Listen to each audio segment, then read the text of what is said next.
Hi guys, this is Amanda Stackpole. I'm coming at you from the biology department at Framingham State University. So today I'm going to be talking about my research. I'm going to be talking about my research into the field of STEM.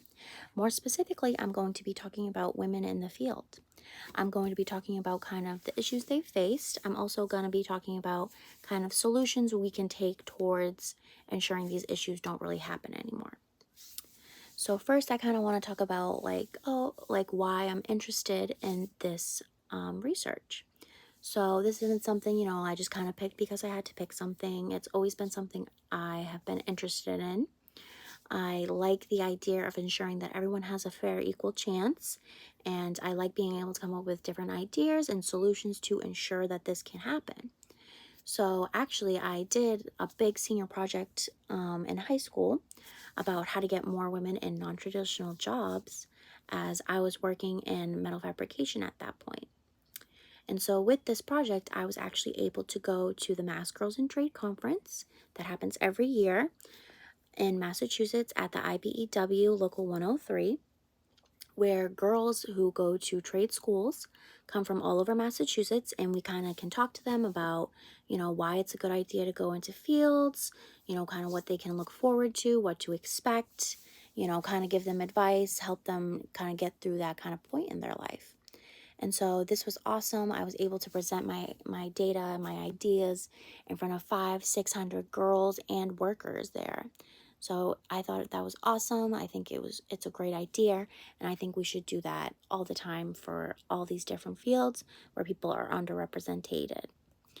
So for this, I'm going to be talking about women specifically, even though there are many different people in the field of STEM.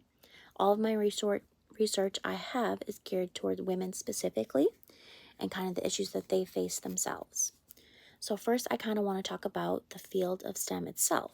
So since 1990, it's grown 79%. It went from 9.3 million workers to 17.7 million workers. In 30 years, that's how much it grew compared to the 34% employment growth in the United States overall. So that's a big number, right? And so you would assume,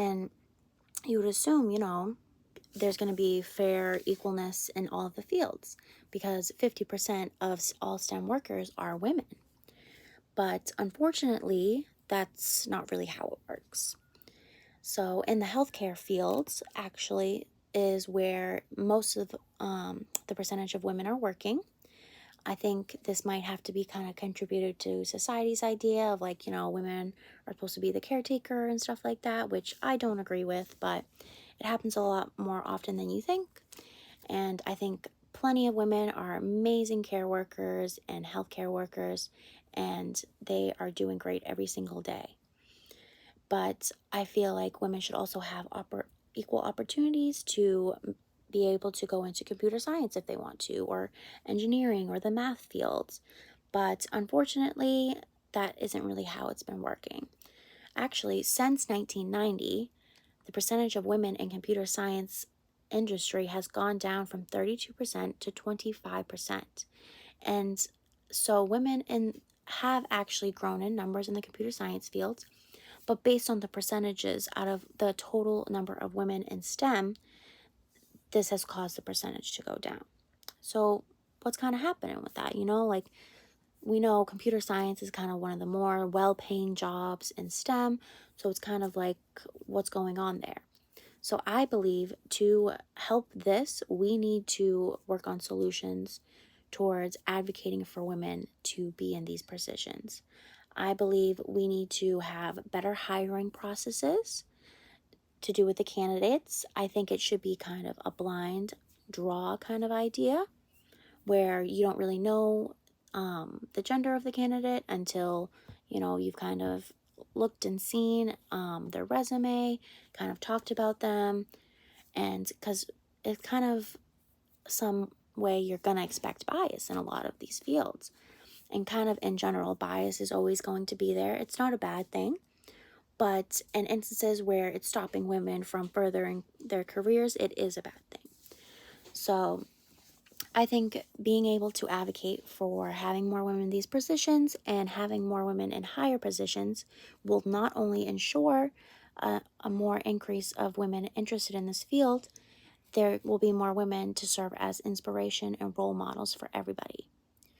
So I think that advocating for women and giving them better recommendations into these different job titles would be a good solution to ensuring a fair, equal opportunity for everyone. So, kind of another issue I want to talk about is the wage gap. So, unfortunately, the wage gap is something that has always kind of been around since women entered the work field, and it sucks, but it's just how it's kind of been, and we will fight for that always. And everyone's trying to ensure that everyone has an equal opportunity, but it's always kind of hard when you're not being paid as much as your male coworkers. So and then if we think about it as well, compared to white women, women of color and black women are making even less. So it's kind of like women always get the shit end of the deal no matter what. And so I think to ensure this, everyone needs to be paid fair, equal wages, no matter what, no matter who they are. I think it should be based on, experience, and then the more experience you get, the more you're paid, instead of being based on, gender. And I think it should be more transparent with their wages. I think workers in general should be more transparent with their wages with each other to ensure that everyone's getting paid fair. That stupid stuff where they're like, oh, don't talk about your wages with your coworkers. No, we need to talk about these wages, and we need to make sure that everyone has fair, equal wages, fair, equal, livable wages.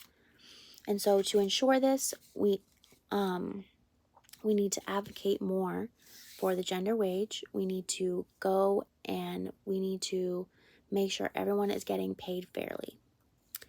Another kind of issue I notice that women face is not really having the push or the education towards STEM fields.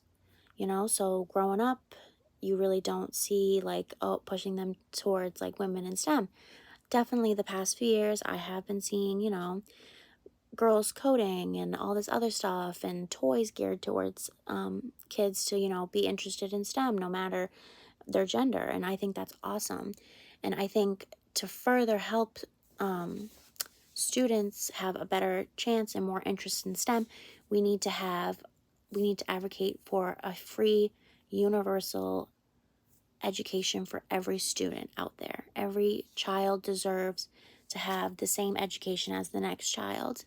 And I think everyone should be able to ensure that they're getting a good education, especially a good education in STEM, or if that's something they're interested in. I love seeing all these ideas about, girls coding, girls in STEM. I love seeing this, doing that presentation a couple years ago and seeing all these other young girls in the crowd just looking up to me was amazing. And I think we need to start teaching girls young that they are just as smart as anybody else. They're good at science, they're good at math, and they should have the same chances and opportunity as everybody else. And so that's kind of how my research went. I love it. I'm very proud of how it turned out. I'm very grateful for the people that helped me through this, especially my advisor, Shelly Watzig. You go, girl. Love you. She was amazing. She's definitely a woman in STEM I look up to personally. And even all of my friends who are also doing biology and in the biology department, I think they're amazing. They all inspire me every day to continue to be myself and specifically advocate for women in STEM. And I think you should too. And if you have any other questions, you can reach out to me and ask me. Thank you.